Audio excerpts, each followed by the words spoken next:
پھر ہاتھ جوڑ کر کہا مجھے کیا معلوم تھا کہ لڑکی قتل ہو جائے گی، اس جرم میں تو میں بھی شریک ہوں، میرے چھوٹے چھوٹے 2 بچے ہیں، لڑکی کے بھائیوں کو پتہ چل گیا تو مجھے اور میرے خاوند کو قتل کر دیں گے، تم نے سچ بولنے کو کہا تھا، میں سچ بول رہی ہوں، مجھے کوئی انعام نہ دینا، یہی انعام کافی سمجھو گی کہ مجھے گرفتار نہ کر لینا اور گاؤں میں کسی کو پتہ نہ چلنے دینا کہ میں نے کیا بتایا ہے۔ وہ زاروں قطار رونے لگی۔ سکھ تھانے دار جانتا تھا کہ گاؤں میں ان چھوٹی ذاتوں کی عورتوں سے کیسے کیسے کام لیے جاتے ہیں، بڑی ذات والوں کا حکم نہ مانے تو بھوکے مریں اور مار کھائیں، حکم مان لیں تو ان کی یہ حالت ہوتی ہے جو اس مراسل کی ہو رہی تھی۔ تھانے دار نے اسے تسلی دی کہ اس کے متعلق کسی کو کچھ نہیں بتایا جائے گا۔ بعد میں تھانے دار نے یہ وعدہ پورا کر کے بھی دکھا دیا تھا۔ مراسل نے بتایا کہ وہ لڑکی کے ساتھ گاؤں سے باہر کچھ دور تک گئی، لڑکی جب اندھیرے میں غائب ہو گئی تو مراسل واپس آ گئی۔ گاؤں کی گلیاں خالی تھیں، گھر بھی خالی تھے، سوانگیوں کی لمبی اور پرسوز لہر سنائی دے رہی تھی۔ مراسل کو ایک آدمی نے روک لیا اور پوچھا وہ کہاں ہے؟ وہ لڑکی کا منگیتر تھا۔ مراسل کو پتہ نہیں کہ منگیتر نے اسے لڑکی کے ساتھ جاتے کس جگہ دیکھا تھا اور کیا وہ ان کا پیچھا کر رہا تھا۔ مراسل نے اس سے پوچھا کہ وہ کس کو پوچھ رہا ہے؟ تم جانتی ہو میں کس کو پوچھ رہا ہوں؟ منگیتر نے کہا۔ مراسل انجان بنی رہی۔ منگیتر نے اس کے منہ پر بڑی زور سے تھپڑ مارا اور کہا سچ بتا، وہ اس کے ساتھ چلی گئی ہے یا واپس آئے گی؟ مراسل انہی لوگوں کا دیا کھاتی تھی۔ وہ رو پڑی اور اس سے پوچھا کہ اس نے لڑکی کو کہاں دیکھا ہے؟ منگیتر نے اسے ایک اور تھپڑ مارا اور پوچھا وہ اس کے ساتھ چلی گئی ہے یا واپس آئے گی؟ یہ میں تمہیں کل بتاؤں گا کہ میں نے اسے اور تمہیں کہاں دیکھا ہے۔ وہ کہتی تھی اب نہیں آؤں گی۔ مراسل کے منہ سے نکل گیا۔ منگیتر اپنے گھر کی طرف دوڑ پڑا۔ مراسل سن ہو کے رہ گئی اور وہیں پتھر کا بت بن کے کھڑی رہی۔ وہ بھاگ کر کہاں جاتی؟ اسے اپنا انجام نظر آ رہا تھا جو بڑا ہی بھیانک تھا۔ تھوڑی دیر بعد اسے قدموں کی آہٹ سنائی دی۔ وہ وہیں کہیں اوٹ میں ہو گئی۔ منگیتر اس کے قریب آ رکا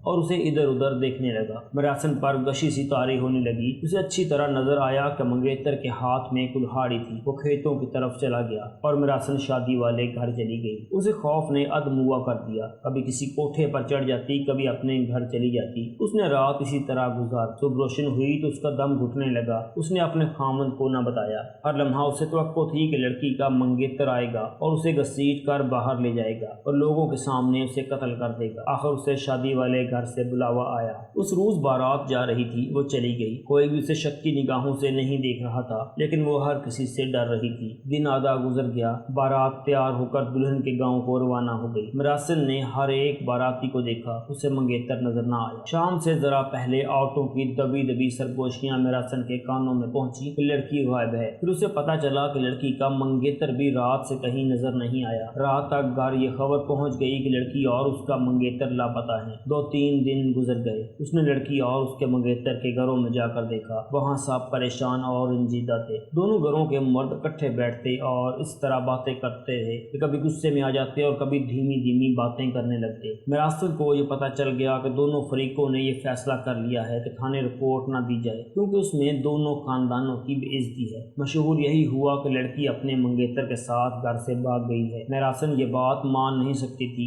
لڑکی کو وہ اختر کے پاس چھوڑ آئی تھی۔ منگیتر دیر بعد کلہاڑی لے کر گاؤں سے نکلا تھا۔ مراسل کو یہ شک ہوا کہ منگیتر نے اختر کو جا لیا اور اسے قتل کر دیا ہے اور لڑکی کو جان سے مار دینے کی دھمکی دے کر اسے ساتھ لے کر فرار ہو گیا۔ یہ بھی ہو سکتا تھا کہ اس نے دونوں کو قتل کر دیا اور لاشیں کہیں دور پھینک کر گرفتاری سے بچنے کے لیے غائب ہو گیا ہے۔ مراسل ایک روز اختر کے گاؤں چلی گئی۔ وہ دیکھ کر حیران ہوئی کہ اختر گاؤں میں موجود ہے۔ مراسل نے موقع نکال کر اختر سے پوچھا کہ لڑکی کہاں ہے۔ اختر نے اسے بتایا کہ اسے کہیں چھوڑ آیا ہے اور موقع محل دیکھ کر اسے گاؤں لے آئے گا یا کہیں دور لے جائے گا۔ اختر نے مراسل کو کچھ رقم دی اور اسے کہا کہ اسے جب کبھی پیسوں یا کپڑوں کی ضرورت ہو وہ اس سے آ کر لے جایا کرے۔ ایسا خطرہ نہیں تھا کہ مراسل یہ راز فاش کر دے گی، کیونکہ لڑکی کو بھگانے کے جرم میں وہ خود بھی شریک تھی۔ مراسل نے اختر سے کہا کہ لڑکی کا منگیتر کہاں غائب ہو گیا ہے، وہ اب غائب ہی رہے گا۔ اختر نے جواب دیا۔ مراسل نے اسے بتایا کہ اس رات منگیتر کلہاڑی لے کر ان کے پیچھے گیا تھا۔ اختر نے کہا کہ اس نے اسے نہیں دیکھا۔